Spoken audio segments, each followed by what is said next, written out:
Nandamuri Balakrishna Boyapati Srinu combination రూపొందిన అఖండ 2 తాండవం cinema మరికొద్ది గంటలు విడుదల కావాల్సింది.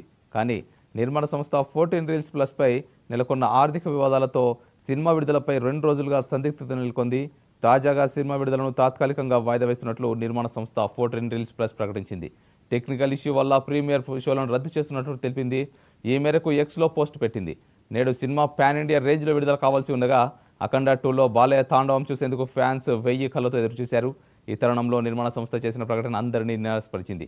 అనివార్య పరిస్థితుల కారణంగా అఖండ 2 షెడ్యూల్ ప్రకారం విడుదల కావడం లేదని మీకు తెలియజేయడానికి బరువెక్కిన హృదయంతో చింతిస్తున్నాం. ఇక ఇది మాకు బాధాకరమైన క్షణం. సినిమా క్షణం కోసం ఎదురుచూస్తున్న ప్రతి అభిమాని, సినీ ప్రేక్షకుడికి ఇది కలిగించే నిరాశను మేము నిజంగా అర్థం చేసుకున్నాం.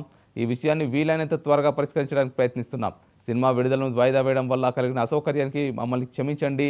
ఈ సమయంలో మీ సపోర్ట్ మాకు కావాలి. అతి త్వరలోని విడుదల తేదీకి సంబంధించిన అప్డేట్ ఇస్తామని 14 రీల్స్ సంస్థ ప్లస్ సంస్థ ట్వీట్లో పేర్కొంది.